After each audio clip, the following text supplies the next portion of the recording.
Il y a trop de connaissances scientifiques, on ne peut pas faire comme si on ne savait pas, et on ne peut pas non plus faire comme si on ne savait pas que c'est à cause de nous. Hein. Parce qu'on pourrait aussi se dire « Ah bah oui, mais ça se dégrade, c'est comme ça, c'est normal. » Bah non, c'est pas normal.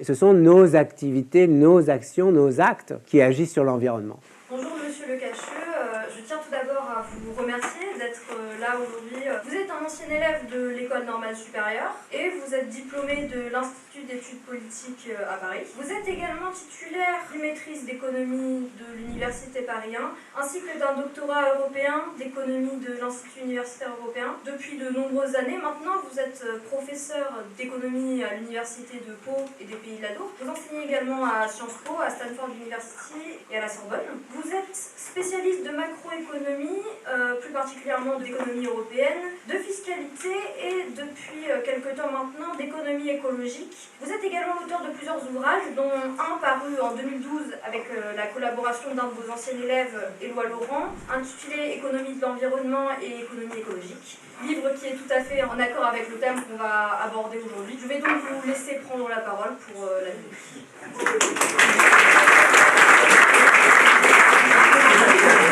Je l'avais déjà fait, pas devant vous, mais devant vos prédécesseurs. C'était en 2016, petite conférence comme ça, et donc d'essayer de vous parler un peu d'économie écologique et d'appliquer ça à une question qui évidemment est une question que tout le monde a en tête, qui est la question du climat, du changement climatique. On en parle beaucoup, hein. Vous avez vu un nouveau rapport du GIEC, groupe international expert sur le climat. Hier, je lisais encore un article sur les possibilités qui s'offrent encore à nous, quand je dis nous, c'est l'humanité, d'inverser la tendance et de faire en sorte que si on prend les bonnes décisions maintenant, on puisse encore limiter l'augmentation de la température moyenne à la surface du globe à moins de 2 degrés d'ici la fin du siècle. Vous savez que c'est l'objectif des accords de Paris, il y a maintenant 7 ans, hein, presque. Tous les pays du monde, ou presque tous les pays du monde, s'étaient engagés à réduire leurs émissions de gaz à effet de serre pour permettre justement de maintenir ce réchauffement climatique en dessous de 2 degrés Celsius par rapport à la moyenne de la température dite pré-industrielle, c'est-à-dire avant la révolution industrielle. On avait dit ça à Paris aussi, si possible, moins de 1,5 degré.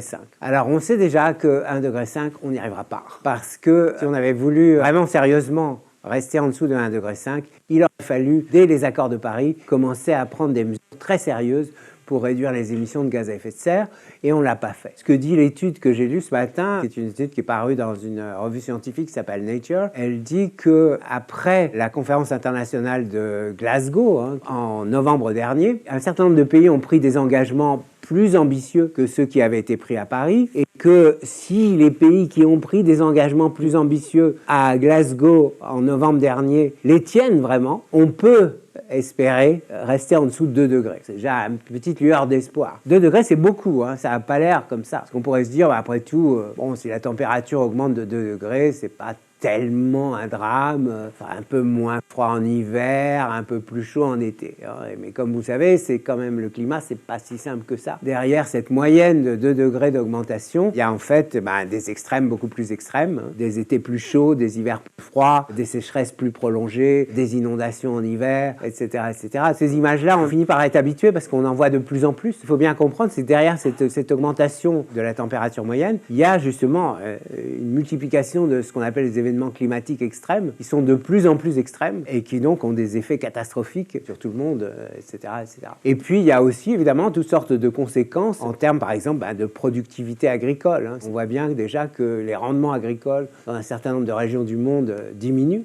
Ça va être encore plus difficile de nourrir les populations. Donc finalement, cette dimension-là, la dimension climatique, c'est évidemment celle qu'on connaît le mieux, celle dont on parle le plus. Mais ce qu'on peut appeler la crise écologique, c'est pas seulement la crise climatique, malheureusement. Le reste, c'est un peu lié aussi à la crise climatique, mais pas que. C'est par exemple, sûrement aussi avez déjà entendu, c'est ce qu'on appelle l'effondrement de la biodiversité, c'est-à-dire en fait le fait que un certain nombre d'espèces animales et végétales sont en train de disparaître ou que les effets effectif de ces espèces diminue d'une façon catastrophique. Alors évidemment, tout le monde connaît les abeilles, etc., mais il n'y a pas que ça, il y a des choses beaucoup moins invisibles. Vous savez, la biodiversité, on aimerait que ce soit seulement ces animaux tellement mignons qu'on a envie de protéger, les pandas, etc. Oui, mais non, mais c'est aussi tout un tas de petites bestioles dégueulasses qu'on aimerait peut-être voir disparaître, en fait, mais qui sont également utiles, évidemment. C'est tout cet ensemble-là qui est aussi menacé, à la fois, bien sûr, par le changement climatique, mais aussi, plus généralement, par toutes les pressions que l'humanité exerce sur l'environnement. Et ces pressions, c'est quoi? C'est à la fois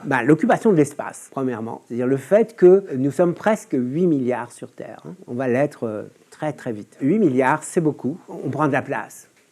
On prend de la place, à la fois parce qu'on est nombreux, et puis parce qu'on construit des choses qui sont très volumineuses, qui ont de très grande surface. On construit des routes, on construit des parkings, on construit des centres commerciaux. On fait ce qu'on appelle de l'artificialisation des sols.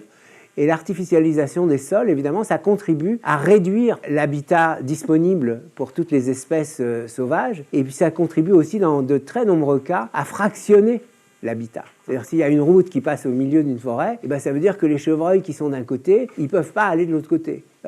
Ou s'ils y vont, ils se font tuer. Ça va à la fois contribuer au changement climatique et ça va en même temps contribuer à la perte de biodiversité. Donc c'est l'espace qu'on occupe, ce sont les matières premières qu'on consomme, et dans toutes les régions du monde, évidemment, on extrait des matières premières. Alors, on parle beaucoup en ce moment des matières premières énergétiques, c'est-à-dire le pétrole, le gaz, etc., parce qu'avec la guerre en Ukraine, évidemment, on est particulièrement sensibilisé à ça. Mais c'est pas seulement ça, c'est aussi les métaux qu'on utilise dans tous les secteurs, c'est aussi des choses auxquelles on ne pense pas, comme par exemple le sable.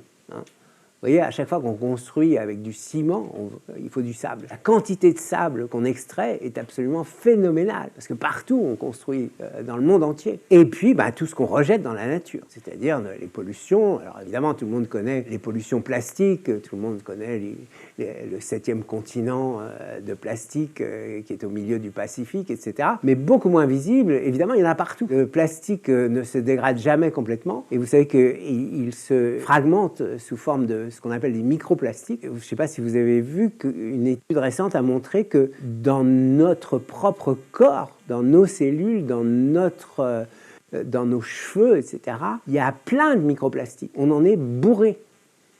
Parce qu'on mange des choses qui en sont bourrées. Ce n'est pas seulement notre environnement, c'est nous qui sommes en train de, petit à petit, de nous empoisonner, littéralement. Toutes ces dimensions-là, en fait, qui sont concernées par ces questions qu'on va poser. Alors moi, en tant qu'économiste, évidemment, j'ai tendance à les poser avec les outils qui sont les miens, évidemment. Et c'est seulement une partie du problème, bien sûr. Ce que je vais essayer de dire en quelques mots, c'est, au fond, comment l'analyse économique permet de traiter ces questions-là. La première chose que je voulais dire, c'est que si on veut essayer de raisonner sur ces questions d'économie écologique, il faut partir de l'hypothèse que nous vivons dans un monde fini. Et ça, c'est une hypothèse qui est vraiment totalement ignorée la plupart du temps des économistes. En économie, souvent, on fait l'hypothèse qu'on peut avoir une croissance indéfinie, qu'on peut utiliser les ressources, etc. Que bien sûr, quand les ressources deviennent plus rares, elles vont devenir plus chères, mais que ça va se régler comme ça, c'est-à-dire quand certaines ressources commencent à s'épuiser, leur prix va monter, et comme le prix va monter, on va en prendre moins, et que donc du coup ça va s'arranger. Mais on voit bien que c'est pas comme ça que ça se passe dans le monde, parce qu'il y a un certain nombre de choses qui n'ont pas de prix. Par exemple, quand il y a moins d'eau dans une région, ça peut pas se régler seulement avec un problème de prix, parce qu'il y a des choses qui, d'abord, soit n'ont pas de marché, c'est le cas par exemple justement de l'eau, mais aussi c'est le cas du climat, on va le voir, c'est le cas de beaucoup d'autres aspects de notre environnement, par exemple la biodiversité, il n'y a pas de prix pour la biodiversité. Combien ça coûte la disparition des abeilles ou l'effondrement des populations d'oiseaux communs en Europe? C'est très difficile à dire en fait. Donc ça veut dire qu'on ne peut pas se reposer uniquement sur les mécanismes habituels de l'économie pour traiter ces questions-là. Mais en même temps, ces mécanismes-là nous ont permis de développer un certain nombre de raisonnements, un certain nombre d'outils qu'on va quand même pouvoir utiliser. C'est-à-dire que quand il n'y a pas de marché, ça ne veut pas dire qu'on ne peut pas imposer un prix. Mais il faut essayer de calculer le bon prix. Et ça, les économistes sont bien armés pour faire ça. L'idée de départ, c'est qu'il faut tenir compte de ce qu'on appelle parfois les limites planétaires. Les limites planétaires, elles sont dans toutes sortes de dimensions. Nous vivons sur une planète qui est finie, évidemment. On pourrait bien sûr imaginer de changer de planète. Vous savez que Elon Musk, par exemple, il dit ça. Il dit, il n'y a qu'à aller s'installer sur Mars. c'est un peu con entre nous et c'est surtout un peu égoïste parce que lui, évidemment, il peut aller s'installer sur Mars, probablement. Il aura les moyens de le faire. Mais vous et moi, non. Parce qu'en termes d'énergie, vous imaginez ce que ça coûte. Trimballer un seul individu jusqu'à Mars, déjà, ça coûte cher. Mais trimballer la planète entière, l'humanité entière sur Mars, ça, c'est même pas imaginable. Il faut essayer de trouver des solutions ici, maintenant. Pas de se dire, ah bah, dans quelques années, on sera capable de faire ceci ou cela. Non, probablement pas. Alors, les limites planétaires, qu'est-ce que c'est? Il y a des travaux qui ont été faits là-dessus. L'idée, c'est en fait de regarder dans différentes dimensions de notre environnement. Quelles sont ces dimensions qui sont importantes, hein? Donc, par exemple, vous avez le changement climatique, vous avez la biodiversité, ces différentes dimensions de notre environnement. Et à chaque fois, on va regarder où on en est par rapport à ce qu'on sait qu'il ne faut pas dépasser. Par exemple, pour le changement climatique, comme je l'ai dit, si on se dit, voilà, il ne faut pas qu'on dépasse 2 degrés de réchauffement, ça c'est la limite dont on pense qu'il n'est pas souhaitable qu'on la dépasse. Et ensuite, ce qu'on va pouvoir dire, c'est bon, voilà, ça c'est notre limite planétaire. Et ensuite, la question c'est comment on va faire pour respecter cette limite. Et c'est là que l'économie peut nous dire quelque chose. Autrement dit, les limites, ce n'est pas les économistes qui les déterminent, c'est plutôt les scientifiques, par exemple les climatologues dans le domaine du climat, ou bien les zoologues et les botanistes dans le domaine de la biodiversité, etc. Donc les limites, ce sont les scientifiques des autres sciences qui nous les proposent. Et ça montre aussi d'ailleurs une chose importante, c'est qu'aujourd'hui, si on veut réfléchir à toutes ces questions, on peut plus se contenter de mobiliser une seule discipline scientifique. On a besoin en fait d'utiliser les savoirs dans toutes sortes de disciplines scientifiques, les sciences de la vie, les sciences économiques, etc., etc. Donc une fois qu'on a mobilisé tous ces savoirs pour savoir où sont les différentes limites qu'on doit respecter en quelque sorte, ce que nous permet l'analyse économique, c'est de dire voilà, comment on va gérer cette transition vers ces limites, quels instruments on va mobiliser et notamment quels instruments de prix on va mobiliser. Parce que ce que nous dit quand même l'analyse économique, c'est que le prix peut nous servir comme un signal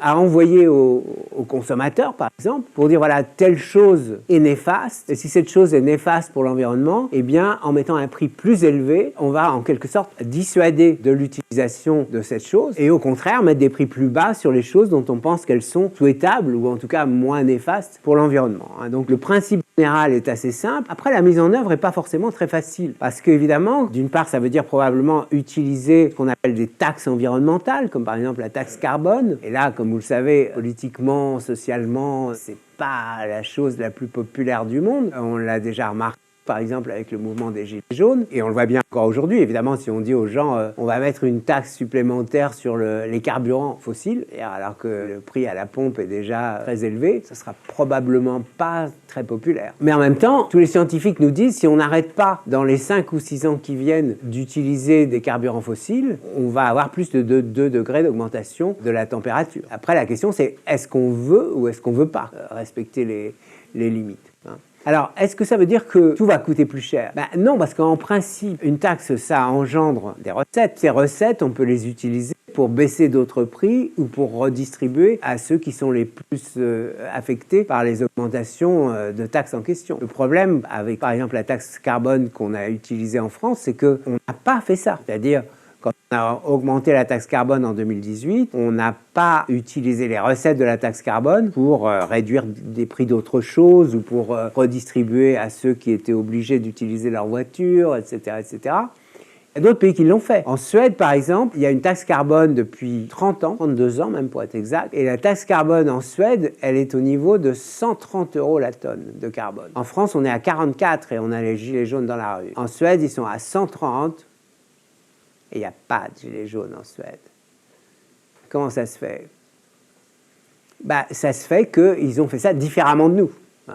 Ils ont fait ça différemment de nous, c'est-à-dire ils ont réussi à convaincre la population que c'était une bonne chose et ils ont utilisé les recettes de cette taxe pour faire autre chose, c'est-à-dire pour redonner du pouvoir d'achat sur d'autres choses. De la même façon, aujourd'hui en France, on sait, par exemple, les voitures électriques, ça existe, ça fonctionne, c'est beaucoup trop cher pour la plupart des gens. Donc on pourrait se dire, bon voilà, on peut utiliser les recettes d'une taxe carbone pour baisser le prix des voitures électriques. Bon, et dans ce cas-là, on aurait déjà fait un pas dans la bonne direction. Donc ça, c'est le genre de choses que l'analyse économique économique nous permet de voir et nous permet de suggérer, de dire voilà, si on veut que l'humanité, mais comme vous savez, les politiques se font au niveau des États, et donc on peut toujours dire l'humanité, mais qui décide des politiques? C'est dans les États qu'elles se font. Hein. Et donc on va se dire, au niveau de la France, au niveau de l'Europe, comment est-ce qu'on fait? Et la première chose que dit l'analyse économique, c'est la bonne manière de le faire, c'est d'essayer de modifier les prix. Modifier les prix pour modifier les incitations. Première méthode, c'est celle que je viens d'évoquer, c'est la taxe.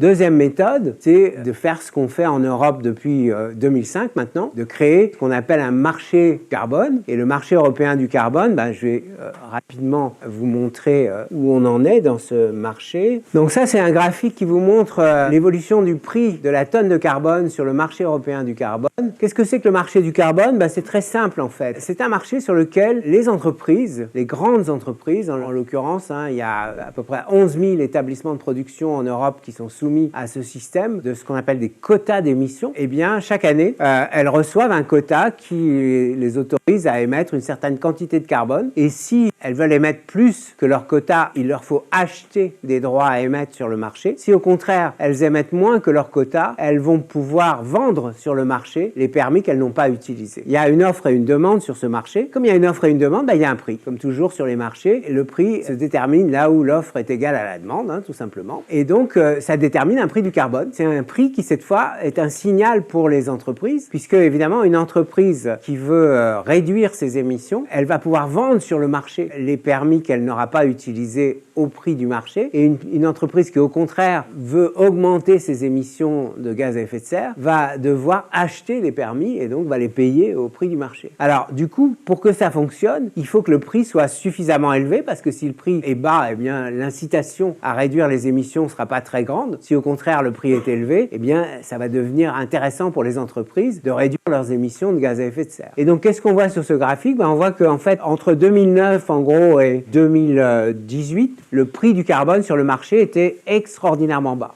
Vous voyez qu'en fait on était à même pas 10 € la tonne. Et donc, qu'est-ce que ça veut dire? Ça veut dire qu'en fait, à ce prix-là, les entreprises ne sont pas incitées à réduire leurs émissions de carbone et de gaz à effet de serre en général. Depuis 3-4 ans, ça monte. Ça monte, c'est-à-dire que là, vous voyez que ça, c'était juste avant le déclenchement de la guerre en Ukraine. Le prix a frôlé les 100 € la tonne. Et tout à l'heure, je disais, la taxe carbone suédoise est à 130 €. Donc, vous voyez qu'on se rapprochait des niveaux de taxe carbone suédois. Bon, là, avec la guerre, ça a un petit peu rebaissé. Mais qu'est-ce que ça veut dire? Ça veut dire qu'enfin, on a, avec le marché européen du carbone, un instrument qui devrait pouvoir marcher. Mais comme vous voyez, c'est assez récent, puisque la hausse, c'est quand même surtout 2021-2022, qu'on peut espérer que ça va avoir des effets visibles sur les réductions de gaz à effet de serre, d'émissions de gaz à effet de serre des entreprises. Mais pour l'instant, on n'en est pas encore totalement sûr, on verra. On verra.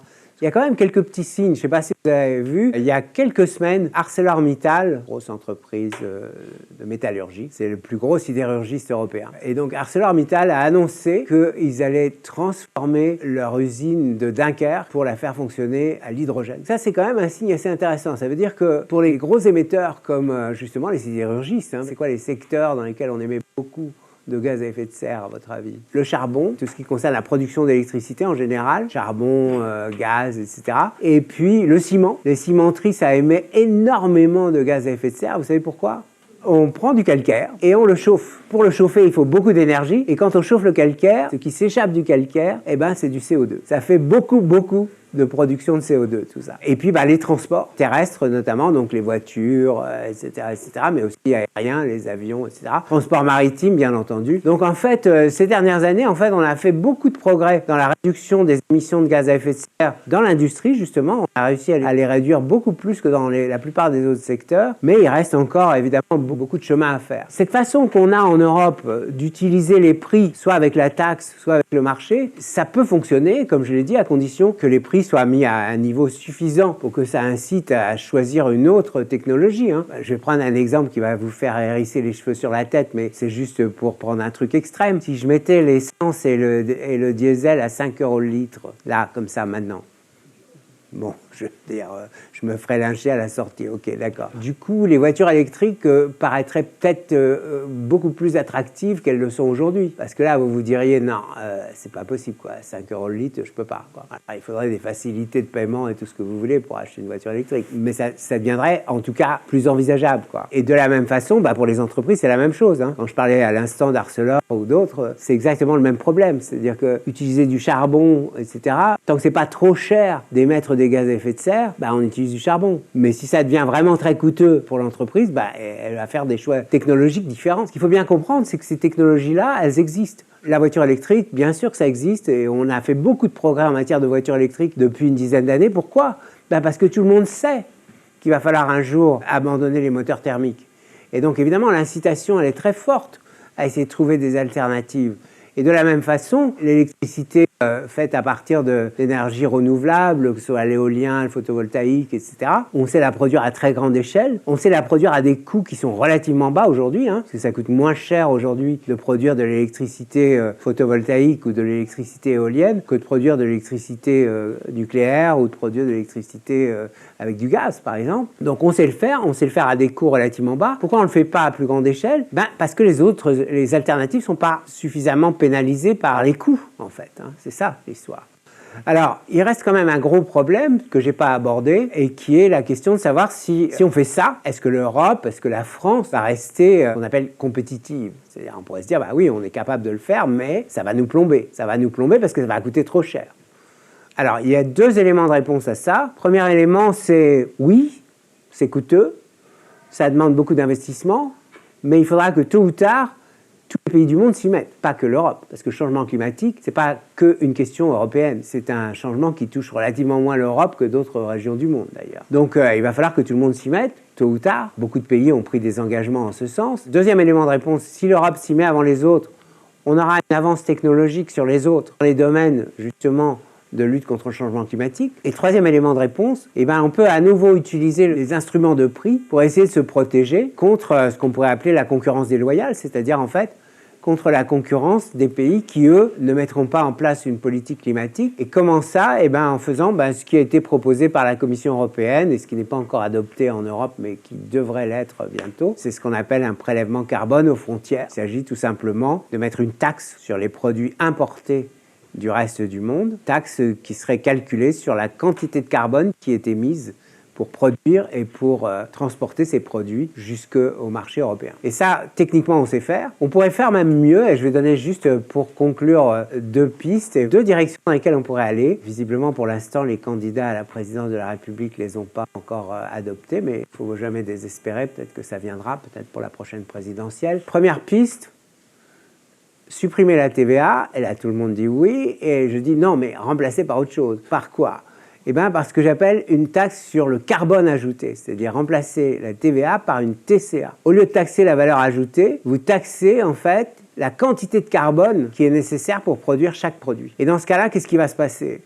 Il va se passer que, par exemple, les choses qui viennent de l'autre bout du monde vont coûter beaucoup plus cher que les choses qui sont produites localement, parce qu'il y a du transport et donc des émissions de carbone. Et donc, ça veut dire que ça va relocaliser une partie de la production. C'est-à-dire, si vous avez des pommes qui viennent d'Argentine et des pommes qui viennent du Limousin, les pommes du Limousin vont être moins chères que les pommes argentines parce qu'elles vont être beaucoup moins transportées que les pommes argentines. Et donc, une taxe sur le carbone ajouté, ça permettrait à la fois de lutter contre les émissions de gaz à effet de serre et en même temps de donner une espèce de prime aux producteurs locaux en disant voilà, comme il y a moins de transport, vous allez soit pouvoir vendre plus cher, soit ça coûtera moins cher. Donc ça, c'est une possibilité. L'autre possibilité, qui est une alternative, c'est au lieu d'utiliser cette TCA, j'ai une autre proposition à faire qui est donner à chacun d'entre vous et à tous les citoyens une carte carbone. C'est-à-dire une espèce de porte-monnaie électronique dans lequel vous auriez chacun droit à un quota de carbone par an. Vous auriez le droit d'émettre tant par an. Et à chaque fois que vous achetez un produit qui a émis du carbone, ça débite votre porte-monnaie carbone. Et puis quand vous n'en avez plus, vous êtes obligé d'en racheter. Et à ce moment-là, vous les rachetez au prix du marché. Mais si vous en avez trop, vous les vendez au prix du marché. Et donc ça veut dire qu'en fait, vous avez une incitation à consommer des choses bas carbone. Plus vous consommerez des choses bas carbone et plus vous aurez d'excédent dans votre porte-monnaie carbone et plus vous pourrez revendre cet excédent sur le marché, au prix du marché, et donc vous aurez plus de moyens, plus de pouvoir d'achat, comme on dit. Voilà. Et ça, c'est facile. Voilà, je crois que je vais m'arrêter là parce que vous avez sûrement des questions à poser et que j'ai déjà pas mal parlé quand même. Alors l'immobilier, pas directement, mais ce qu'on peut faire, c'est, oui, justement, l'appliquer à tous les consommables. Déjà, on peut l'appliquer aux dépenses d'électricité, de chauffage, etc., etc. Après, on pourrait aussi imaginer plusieurs modalités. On peut commencer par certains secteurs et puis progressivement l'étendre, parce que pour que ça puisse fonctionner, il faut finalement qu'on puisse calculer le contenu en carbone de tous les produits qu'on achète et qu'on consomme. Et donc, il faudrait qu'il y ait une espèce de code-barre carbone sur tous les produits, et que chaque fois que vous passez à la caisse du supermarché, etc., vous passez le code-barre, ça vous débite, ou avec votre téléphone portable, ça peut très bien être sur votre portable. Il n'y a aucun obstacle technique à tout ça, en fait. Techniquement, tout ça, c'est facile. Toute une comptabilité carbone pour être sûr que les émissions de carbone de chacun des produits qu'on consomme, que ce soit la cristalline qui est là ou que ce soit n'importe quoi, que ces émissions de carbone soient bien comptabilisées. Et par exemple, quand vous achetez une bouteille de cristalline, ça va débiter votre porte-monnaie carbone parce qu'en fait, il y a plein de plastique là-dedans. Et du plastique, c'est du carbone, on est d'accord. Ça, c'est aussi l'occasion qui m'est donnée de dire, quand vous achetez de l'eau minérale, en fait, vous achetez du pétrole. Vous n'avez peut-être pas conscience de ça, mais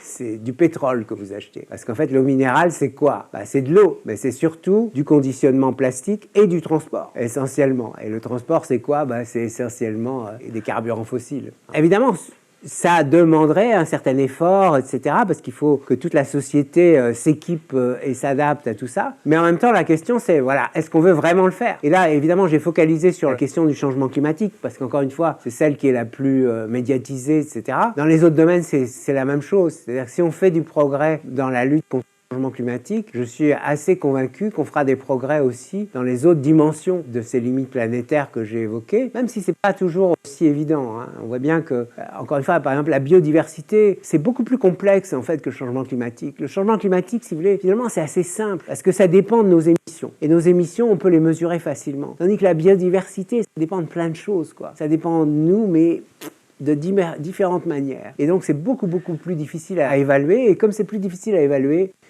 c'est aussi plus difficile de mettre en place des politiques qui permettent de lutter contre l'érosion de la biodiversité.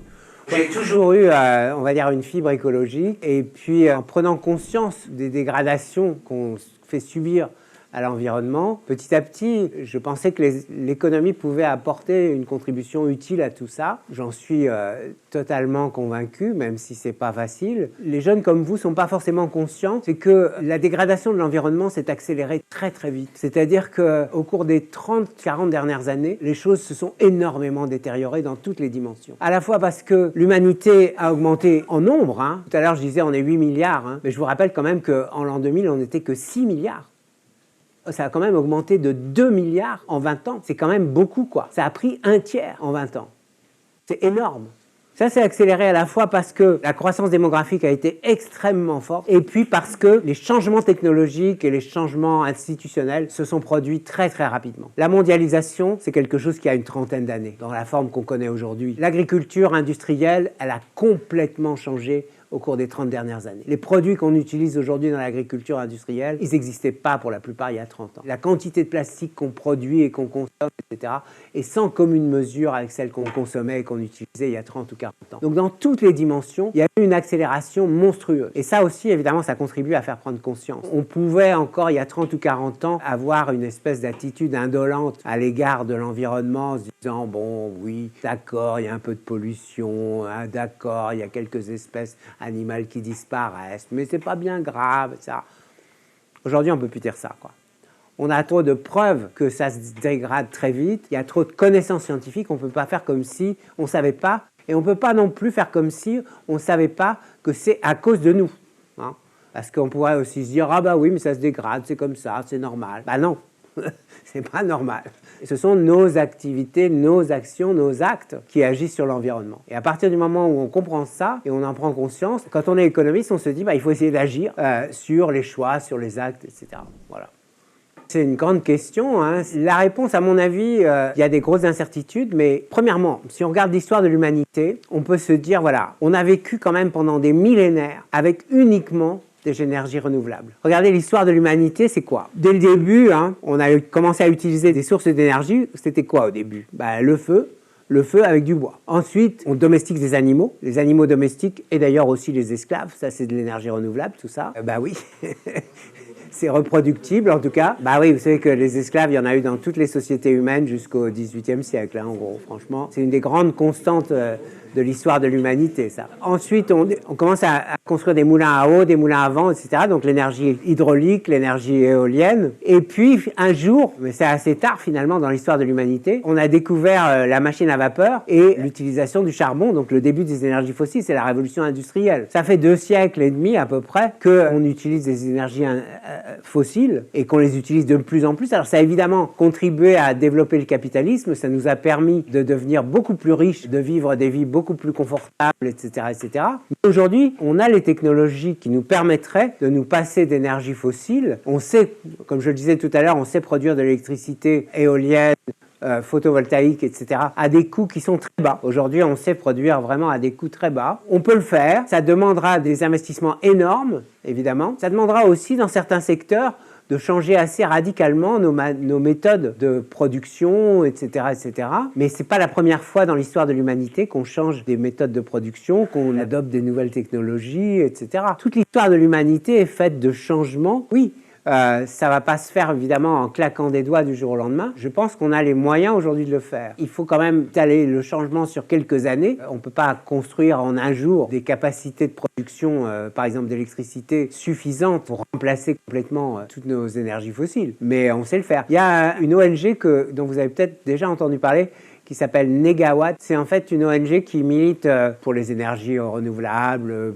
etc. Et ils ont établi des scénarios pour la France qui montrent que la France peut parfaitement, dans les 30 prochaines années, à l'horizon 2050, non seulement arrêter complètement d'utiliser des énergies fossiles, mais aussi arrêter complètement l'énergie nucléaire et donc faire 100% d'éolien et de photovoltaïque. Alors évidemment, ça suppose de construire quelques éoliennes. Hein. Et les gens ne sont pas tous forcément fans d'éoliennes. Moi, personnellement, si vous voulez, je ne trouve pas que ce soit si moche que ça. Par exemple, ce n'est pas plus moche que des pylônes de ligne à haute tension. Hein. Et des pylônes de ligne à haute tension, il y en a partout. Et ça gêne personne. Et quand on me dit, mais ça tue les oiseaux et tout, je dis, mais les voitures, ça tue les hérissons aussi. C'est pas pour autant qu'on arrête d'utiliser les voitures. Hein. Vous connaissez l'expression, quand on veut tuer son chien, on l'accuse d'avoir la rage. Hein. Donc là, c'est la même chose. On trouve tous les défauts aux éoliennes quand on n'en veut pas. Ça n'a pas ni plus ni moins de défauts que les autres systèmes. Hein. C'est juste, voilà, c'est pas les mêmes. Le nucléaire, par exemple, c'est vachement agréable pour la plupart des gens parce que c'est loin. Parce que le nucléaire, c'est très concentré. Il y a une centrale nucléaire tous les 300 km. Et donc, la plupart des gens sont loin du nucléaire. Donc, ils ne le voient pas. Ils peuvent ignorer. Ils peuvent se dire, ah ben non, ça n'existe pas. On ne les voit pas. Donc, elles n'existent pas. Et sauf que quand vous êtes au pied, là, c'est déjà une autre histoire. D'abord, ça se voit beaucoup. Et puis, c'est beaucoup plus dangereux qu'une éolienne, là. Parce que si ça pète, c'est autre chose que 2 ou 3 oiseaux qui vont être tués par les pales. Hein. Regardez cette merveilleuse série qui est passée sur, je crois, M6 qui s'appelait Tchernobyl. Regardez ça et là, vous serez peut-être pas très favorable au nucléaire. Ah ben par rapport à lui, je crois que vous l'aurez compris, plutôt contre. Alors, je vais quand même expliquer un peu pourquoi. Il y a 2 grandes raisons qui expliquent nos divergences. Sur beaucoup de points, je suis d'accord avec lui. Je ne suis pas d'accord sur ce qu'il dit sur le nucléaire. D'ailleurs, il n'est pas franchement pro-nucléaire. Il dit simplement qu'on ne peut pas s'en passer dans les années de transition qui viennent, hein, ce qui n'est pas tout à fait la même chose. Première raison, c'est le coût. Jean Cauve, ici, c'est un ingénieur, pas un économiste. D'accord. Techniquement, je pense que ces raisonnements sont totalement irréprochables. Simplement, aujourd'hui, le coût de construction des centrales nucléaires est absolument faramineux. En plus, on n'est même pas sûr de savoir encore les construire. Actuellement, comme vous le savez, la technologie qu'on utilise pour les centrales nucléaires en France, c'est l'EPR. L'EPR, on en a construit 2. Un en Finlande, qui commence tout juste à marcher alors qu'il aurait dû démarrer il y a 15 ans, et un autre en Chine, qui marche depuis 2 ou 3 ans, mais la Chine, c'est quand même pas un modèle de transparence, etc. Donc on ne sait pas trop dans quelles conditions ça marche. Il y en a un 3e qui est en construction en France, près de chez moi, là-haut, dans la Manche, à Flamanville. Cet EPR, ça fait déjà 7 ans qu'il aurait dû être terminé. Quand la construction de l'EPR a été lancée en 2007, je crois, le coût était évalué à 2,5 milliards.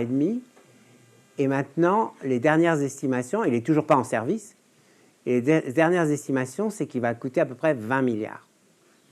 OK ? 20 milliards. Donc ça veut dire que si on veut construire des nouvelles centrales nucléaires, Macron propose d'en construire 6, Le Pen propose d'en construire 10. 6, ça fait 120 milliards. Alors peut-être un peu moins, parce qu'on aura peut-être quand même un peu appris à avoir quelques économies d'échelle.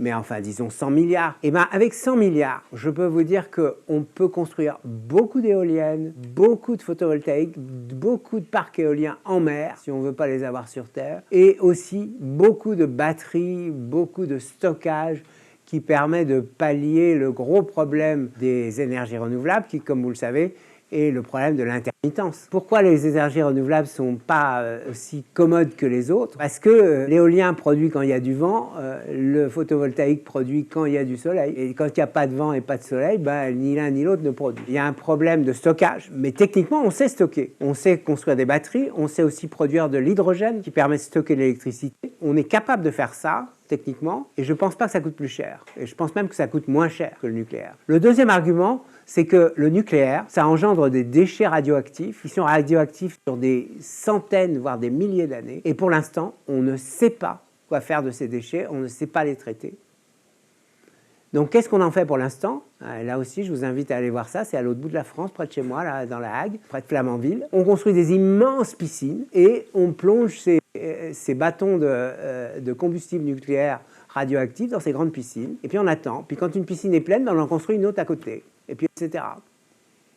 Et ça, on ne pourra pas faire ça indéfiniment parce qu'il y a un moment ou un autre où on ne pourra pas continuer à avoir une piscine, plus une piscine, plus une piscine, plus une piscine. Et en plus, on n'est pas sûr que dans 50 ans, dans 100 ans, dans 200 ans, il n'y aura pas des malades comme Poutine qui viendront envahir les piscines et qui feront péter le truc. Voyez? Et donc, moi, je dis non, c'est trop dangereux. Les déchets sont trop dangereux. Et donc, pour cette raison-là aussi, je suis contre. Jancovici, c'est un optimiste. C'est un mec qui pense qu'on a les capacités et qu'on a l'intelligence et qu'on aura encore dans 50 ans, dans 100 ans, dans 200 ans, les capacités et l'intelligence pour gérer ça.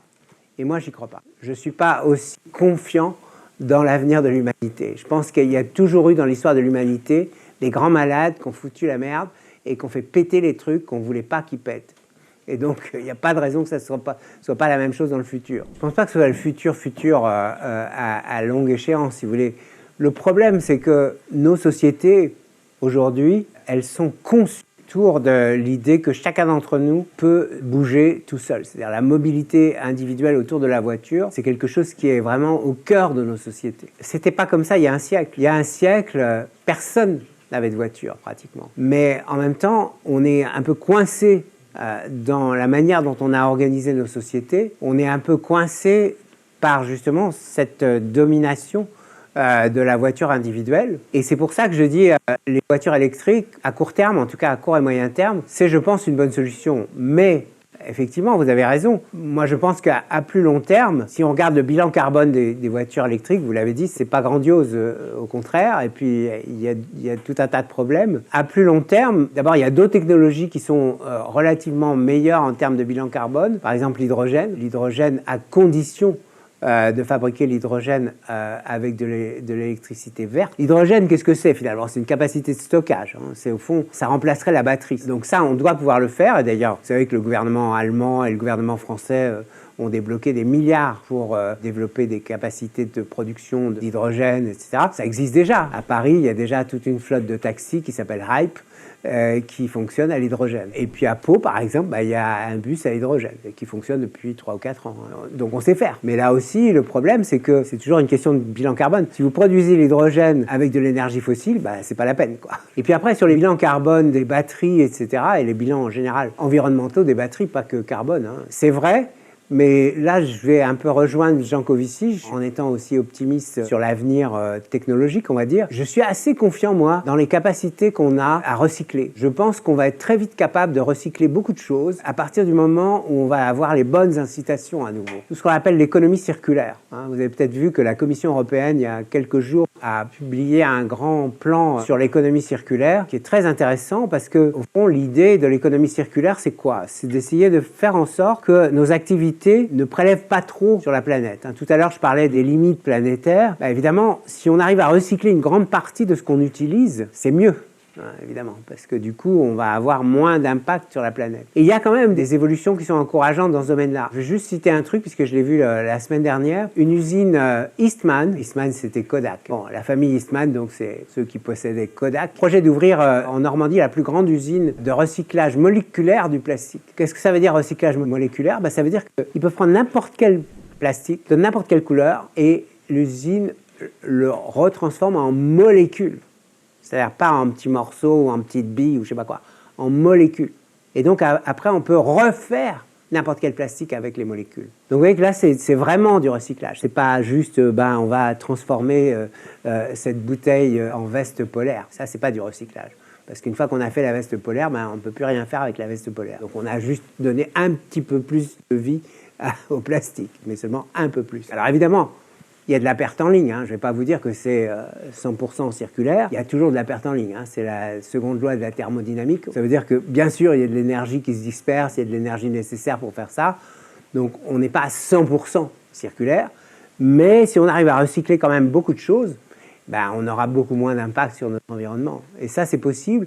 Et ce sera d'autant plus possible qu'on aura de bons signaux de prix pour le faire. C'est-à-dire que là, pour l'instant, on ne les a pas. Dans beaucoup de domaines, on ne recycle pas parce que ce n'est pas intéressant de recycler. En tout cas, au moins, si vous voulez, à la différence des plus vieilles générations, ils sont quand même au moins informés, sensibilisés, etc. Donc c'est déjà beaucoup. Puisque le premier pas de la bonne direction, c'est toujours d'abord d'être bien informé. Déjà, c'est quelque chose. Après, c'est très compliqué, si vous voulez. Moi, je ne crois pas... Vous connaissez la fable du colibri, ou peu importe, enfin bref. C'est l'histoire d'un petit colibri qui vole, puis il y a un autre animal, je ne sais plus lequel, à côté, qui lui dit « Mais qu'est-ce que tu fais? Qu'est-ce que tu fais ?» Parce que le colibri, il n'arrête pas de faire des allers-retours, et il dit « Il y a le feu dans la forêt. » Et l'autre lui dit « Mais et alors, qu'est-ce que tu fais ?» Alors il dit « Je vais chercher de l'eau pour éteindre le feu dans la forêt. » L'autre lui dit « Mais tu crois peut-être que tu vas arriver à éteindre le feu dans la forêt avec la goutte d'eau que tu transportes dans ton bec à chaque aller-retour ?» Et le colibri dit non, mais si tous les colibris de la forêt se mettent à faire ça, on va y arriver. » Donc c'est ça la fable du colibri. Donc c'est l'idée que si chacun de nous fait un petit effort, on va y arriver. C'est pas vrai. Ça, je ne crois pas. Ça, je ne crois pas. Ça ne suffit pas. Il faut qu'il y ait des choix politiques qui soient faits. Il faut qu'au niveau de la société tout entière, on fasse ces choix. Ça ne veut pas dire que chacun de nous ne doit pas faire des efforts.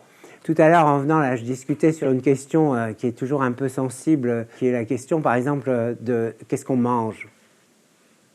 Qu'est-ce qu'on mange? C'est super important, qu'est-ce qu'on mange. J'ai l'habitude de dire, vous êtes ce que vous mangez. Ça vous oblige à avoir conscience de ce que vous ingurgitez. Pourquoi je parle de ça? Parce qu'évidemment, l'agriculture, c'est une des sources à la fois importantes d'émissions de gaz à effet de serre et aussi de perte de biodiversité, etc. Par exemple, quand on réalise que pour produire une calorie de viande ou de protéines animales quelconques, viande ou produits laitiers, des choses comme ça, il faut entre 10 et 20 calories végétales. Déjà, on a pris conscience de quelque chose, Et la conclusion qu'on en tire ne va pas être la même pour tout le monde. Chacun de nous va pouvoir faire ses choix, mais des choix au moins éclairés. Ça ne veut pas dire qu'il faut qu'on devienne végane. On peut si on veut, mais on n'est pas obligé. Mais ça veut dire que chaque fois qu'on mange de la viande, on sait que c'est comme si on mangeait 20 fois la même quantité de produits végétaux. Moi, j'aime la viande et je continue à en manger.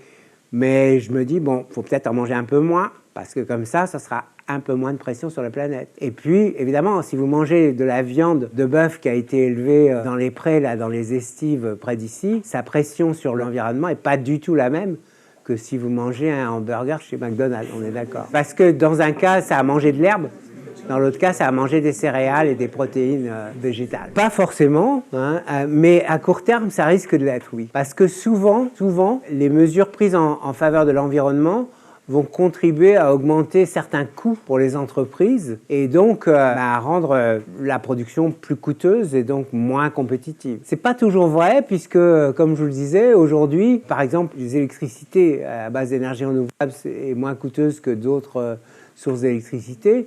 Donc ça commence peut-être dans certains secteurs à être plus intéressant d'utiliser de l'électricité renouvelable, mais souvent quand même les mesures prises en faveur de l'environnement vont obliger les entreprises à supporter des coûts qu'elles n'auraient pas supportés autrement. Et donc c'est vrai que ça a quand même un effet négatif sur la compétitivité. C'est pour ça que tout à l'heure je parlais du prélèvement carbone. Le prélèvement carbone aux frontières, c'est une façon de restaurer finalement des conditions de compétitivité comparables avec les pays qui n'ont pas de politique environnementale, par exemple. Donc ça, c'est à court terme. À plus long terme, alors là, je ne crois pas du tout. Je crois qu'à plus long terme, c'est vraiment le contraire. Pourquoi? Parce que toutes les mesures qu'on prend en faveur de l'environnement, généralement, incitent à trouver des solutions et donc à innover. Et donc, en fait, on va se retrouver en avance. Vous voyez, par exemple, Tesla est leader de la voiture électrique. Pourquoi? Parce qu'ils ont été les premiers à se dire, oh là là, avec toutes les contraintes qu'il y a, etc., l'avenir, c'est la voiture électrique. Ils ont été capables de développer des trucs et maintenant, ils sont leaders.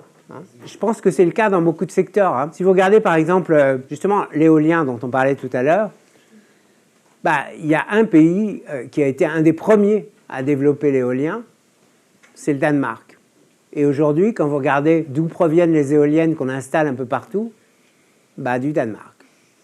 Vestas, c'est une marque danoise. Donc ça veut dire qu'en étant les premiers dans les technologies qui permettent de préserver l'environnement, on va devenir leader dans cette technologie. Je pense que c'est une des erreurs de la France, c'est justement d'avoir jamais parié là-dessus. On est toujours un train de retard sur les technologies renouvelables. Et du coup, on est obligé d'importer. Alors maintenant, on commence à savoir construire des éoliennes pour les parcs éoliens en mer. Donc il y a quelques industries qui commencent à se développer autour de ça, mais pas beaucoup. Ce que dit le rapport du GIEC qui est paru là, il y a quelques jours, ils disent en fait que l'humanité dispose d'une petite fenêtre, 3 ou 4 ans, avant 2025. En gros, si on veut rester en dessous de 2 degrés d'augmentation, il faut que d'ici 2025, on ait réussi à inverser la tendance des émissions de gaz à effet de serre.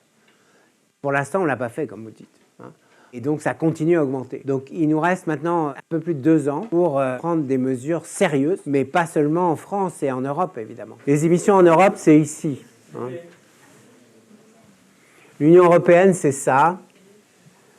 Les États-Unis, c'est ça. L'Inde, c'est ça. La Russie, c'est ça. Et la Chine, c'est ça. Ça dit tout. C'est-à-dire que dans l'Union européenne, ça baisse depuis 30 ans. Pas très vite, mais ça baisse depuis 30 ans. Aux États-Unis, ça a légèrement baissé depuis une quinzaine d'années. Mais vous voyez que ça augmente très très vite ailleurs, et notamment très vite en Chine. Donc ça veut dire quoi? Ça veut dire que, bien sûr, il faut que les États-Unis et l'Europe fassent des gros efforts. Mais si le reste du monde n'en fait pas, ça va être très compliqué.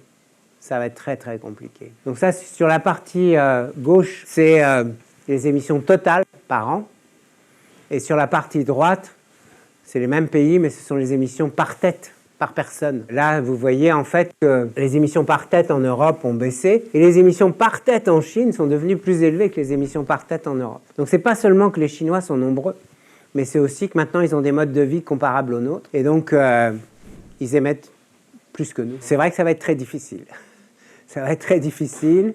Moi, je ne crois pas trop qu'on va rester en dessous de 2 degrés. Je pense plutôt qu'on va dépasser. Je suis quand même assez optimiste en ce sens que c'est comme toujours, plus les effets du changement climatique sont visibles. En introduction, j'ai dit combien ils étaient de plus en plus visibles. Ça ne se passe pas un jour sans qu'il y ait une catastrophe quelque part qui est liée avec le changement climatique. Et donc, ça va finir par quand même se voir tellement qu'on va bien finir par faire des choses. L'humanité a cette capacité à faire comme si tout allait bien jusqu'à ce que ça aille très mal, que c'est probablement au dernier moment qu'on réagira. Vous connaissez l'histoire du mec qui tombe du 50e étage d'une tour. Tant qu'il ne s'est pas écrasé au sol, il dit « jusqu'ici, tout va bien ».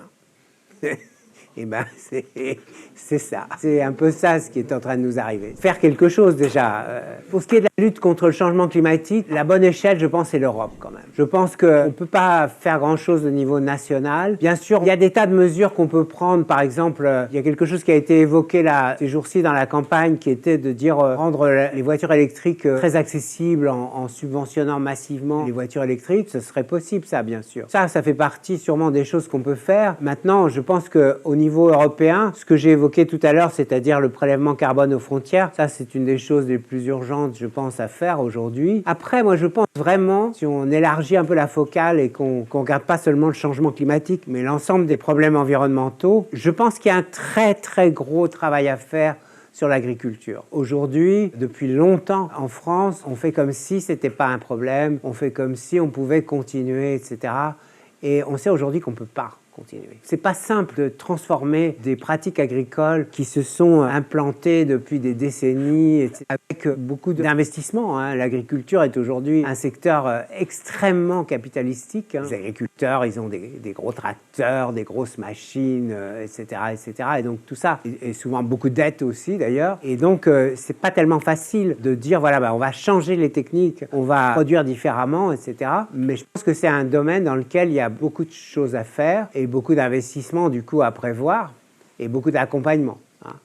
Mais ça, je pense que ça aurait un grand effet sur l'environnement, oui. À la fois sur les émissions, parce qu'il faut quand même rappeler que l'agriculture est responsable d'environ 10% des émissions de gaz à effet de serre, ce qui n'est pas rien. Puis sur tout le reste, c'est-à-dire les pesticides, les engrais chimiques, toutes ces choses. Et donc aussi sur la qualité de ce qu'on mange, accessoirement. Parce que quand on dit « on nourrit la planète », oui, mais si on l'empoisonne en même temps, c'est pas forcément une très bonne idée. Eh bien, écoutez, c'est une bonne question. D'abord, je suis pas sûr que c'était le plus écologique, parce que quand même, il y avait aussi celui de Jadot qui était écologique quand même. Les deux, on va dire. Alors, est-ce que c'est réalisable? Oui, je pense que oui. Économiquement, oui. Après, sur la méthode, je ne sais pas. J'avoue que je ne connais pas les détails du programme, mais si vous voulez, quand je regarde les grands objectifs, quand je regarde la manière dont il définit ce qu'il appelle une planification écologique, vous aurez remarqué d'ailleurs peut-être que Macron a repris exactement l'expression planification écologique hier, sans doute pour attirer les électeurs de Mélenchon. Mais en tout cas, oui, comme je le disais tout à l'heure, si on veut parvenir vraiment à des résultats visibles et tangibles sur ces questions de changement climatique, etc., il faut pas seulement compter sur la vertu des individus, il faut aussi que la société tout entière soit organisée de manière à ce que ça aille dans le bon sens. Et de ce point de vue-là, je crois qu'il n'y a pas tellement d'autres choix, effectivement, que d'avoir quelque chose comme une planification écologique, ou en tout cas un cadre défini au niveau de la société tout entière, qui dise voilà dans quelle direction il faut aller, où est-ce qu'il faut mettre les investissements, etc., etc. Ça, oui. Et en ce sens-là, je pense que oui, la lutte contre le changement climatique et contre la dégradation de l'environnement, etc., n'est pas totalement compatible avec ce qu'on appelle le libéralisme économique. Ça, certainement pas. Mais ça, je crois que beaucoup de gens sont conscients aujourd'hui. C'est-à-dire qu'il faut que l'État pilote tout ça. Oui. Ça, c'est une vaste question et à mon avis, il y a eu beaucoup d'erreurs de commises. Tout à l'heure, j'évoquais la Suède. C'est quand même un exemple assez intéressant. Tout à l'heure, je vous ai dit que la Suède avait institué en 1990 une taxe carbone. Elle l'a fait au bon moment, si vous voulez. C'est-à-dire que faire ça il y a 30 ans, ça veut dire qu'aujourd'hui, en Suède, tout le monde est habitué à ça. Je veux dire, c'est pas par hasard si Greta Thunberg vient de Suède. En Europe et en France, on a beaucoup tardé, on a laissé faire. En 1990, au moment où on n'avait pas encore fini de mettre en place ce qu'on appelle le marché unique européen, la Commission européenne avait déjà publié une étude dans laquelle elle disait si on veut que le marché unique européen n'ait pas des conséquences trop néfastes sur l'environnement, sur le climat, etc., il faut absolument qu'on mette en place des taxes écologiques au moment où on va achever le marché unique européen. On ne l'a pas fait. On ne l'a pas fait. C'était il y a 30 ans. On a perdu 30 ans. Ça, c'est sûr. Il ne faut pas trop regarder vers le passé. Il faut plutôt se dire, voilà, non, il ne faut pas tarder. Il faut agir le plus vite possible. Et ceux qui vous disent il est trop tard pour agir, ceux qu'on appelle parfois les aquabonistes, c'est ceux qui disent, oh, à quoi bon? Parce qu'il est trop tard. À ceux-là, il faut répondre que, certes, on va droit dans le mur, ça, il n'y a pas de doute, mais que rentrer dans un mur en freinant, c'est quand même mieux. Ça fait moins mal que de rentrer dans le mur en accélérant. Donc, même si on commence à freiner maintenant, on n'évitera peut-être pas le mur, mais on se fera quand même beaucoup moins mal. Donc, ça vaut le coup d'essayer de freiner quand même. C'est très fréquent, mais je dois dire deux choses. D'abord, les économistes sont généralement pas pris suffisamment au sérieux par les entreprises pour qu'on nous propose de l'argent. Malheureusement, j'allais dire. Non, mais je plaisante. Mais ce que je veux dire, c'est que les entreprises, en général, si vous voulez, quand elles essaient de corrompre des scientifiques, c'est plutôt dans les sciences dures, dans les sciences de la vie ou des choses comme ça. Par exemple, vous avez tous en tête, j'imagine, on a appelé les Tobacco Papers, c'est-à-dire tout ce qu'on a découvert dans les archives des grands fabricants de cigarettes américains, Philip Morris, etc., et qui démontrent qu'ils ont en fait corrompu des dizaines et des dizaines de scientifiques pour qu'ils publient des études qui démentait en fait les effets néfastes du tabac. Donc il y a de très nombreux exemples, mais en économie peut-être moins parce qu'on est moins directement en prise sur tout ça, sur la décision politique, etc., sur ces questions en tout cas. Donc les lobbies, oui, ça existe, j'en vois tous les jours, mais pas trop sur les questions économiques, si vous voulez. Simplement, ce qui est vrai, c'est que les lobbies sont très présents quand il s'agit de prendre des décisions publiques sur des choses, même parfois un peu générales. Je vais vous donner deux cas, un cas un peu ancien et un cas assez récent. Le cas un peu ancien, c'est j'ai travaillé pendant des années sur la fiscalité, hein, vous l'avez dit, et je continue à travailler dessus d'ailleurs. J'ai travaillé pour la Commission européenne dans un panel d'experts sur comment faire pour faire payer aux grandes entreprises multinationales des impôts sur leurs bénéfices. C'était en 99. Et quand je travaillais avec la Commission européenne là-dessus, la Commission en parallèle, la Commission européenne avait un autre groupe d'experts qui était constitué en fait de représentants des grandes entreprises. Les lobbies étaient là et la Commission européenne acceptait l'idée qu'on demande à des experts, mais on demande aussi aux lobbies leur avis. Et du coup, qu'est-ce qui s'est passé? Depuis 20 ans, il ne s'est rien fait. Pourquoi? Parce que les lobbies ont tout bloqué. Donc ça, c'est le premier exemple. Deuxième exemple, c'est beaucoup plus récent. J'ai signé la semaine dernière une tribune dans Le Monde qui a été co-signée par à peu près 1 millier de chercheurs. Et j'ai reçu vendredi dernier, en fait, une réponse sur mon téléphone portable. Donc ça veut dire qu'il y a quelqu'un qui avait cherché mon adresse mail et qui avait lu la tribune et qui a répondu à chacun des signataires de la tribune. Et c'était quelqu'un qui représentait en fait un lobby de l'industrie agroalimentaire. On ne me donne pas d'argent, mais on essaye de m'influencer parfois, avec des arguments quand même, heureusement. Mais vous voyez, ça veut dire aussi quand même que ces lobbies, d'abord, ils font de la veille, c'est-à-dire ils regardent tout ce qui sort, et puis ils ont des capacités de réaction. Chaque fois qu'il y a quelque chose qui semble les menacer, ils sont capables de réagir très vite. Ça tombe bien que vous me posiez la question, parce qu'on en parlait justement dans la voiture en venant un peu. La réponse est oui.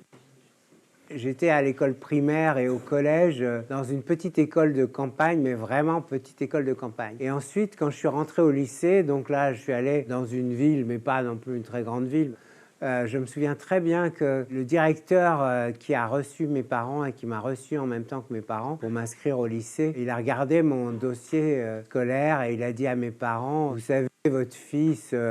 il a eu des très bons résultats là, dans l'école où il était, mais c'est une petite école de campagne. Là, ça va être autre chose, hein, et là, il va en baver et tout. Eh bien, première année au lycée, j'étais le premier de la classe. Non, mais ce que je veux dire, c'est évidemment qu'on peut réussir en venant d'un petit lycée, etc. Bien sûr. Le premier conseil pour réussir, c'est il faut avoir envie, quoi. Il faut avoir envie. Mais il ne faut surtout pas s'imposer de limites. Hein. C'est-à-dire, il faut être ambitieux. Je pense qu'il faut être ambitieux. Si vous vous dites que pour réussir, vous avez envie de faire Normal Sup, eh bien, tentez Normal Sup. Et donnez-vous les moyens de réussir. Mais il ne faut pas se dire « Ah non, ce n'est pas pour moi ». Ça n'existe pas, les trucs qui ne sont pas pour soi. Ça n'existe pas. Tout est atteignable. Hein. J'ai fait Normal Sup. Hein. Quand je suis rentré à Normal Sup, j'ai fait Normal Sup en biologie d'ailleurs, hein, donc je suis devenu économiste après. Donc ça veut dire aussi que quand j'ai passé le bac et même quand j'ai passé le concours de Normal Sup, je ne savais pas ce que je voulais. La preuve, c'est que j'ai changé de voie après. Si se tromper, on peut changer de voie, on peut se réorienter, tout est possible. Quand je suis rentré à Normal Sup en bio, j'ai fait une prépa, j'ai passé un concours, il y avait 7 places au concours pour toute la France. Je suis rentré, bon... Donc ça veut dire que c'est possible. Il faut toujours avoir des ambitions et puis il faut se dire, voilà, je vais bosser pour y arriver, mais je peux y arriver. Évidemment, on ne gagne pas à tous les coups. Hein. Je ne dis pas que tout le monde va toujours tout réussir. Hein. Il y a une association là, dans laquelle je travaille qui s'appelle du Béarn aux grandes écoles, qui est une association d'étudiants de grandes écoles qui viennent du Béarn, donc comme le nom l'indique, et qui sont maintenant dans des grandes écoles parisiennes, à Sciences Po, ou à Polytechnique ou ailleurs, qui du coup vont dans les lycées, aident, conseillent, etc., les lycéens, pour les encourager à choisir des parcours ambitieux. Ils ont créé des bourses aussi. Il faut faire surtout des choses qu'on a envie de faire. Parce que le secret pour réussir dans n'importe quelle profession, c'est aimer ce qu'on fait. Se donner les moyens de passer des diplômes élevés, c'est aussi se donner les moyens ensuite d'accéder à la vie qu'on veut. Voilà. Et avoir de la liberté dans les choix. Ça, c'est super important.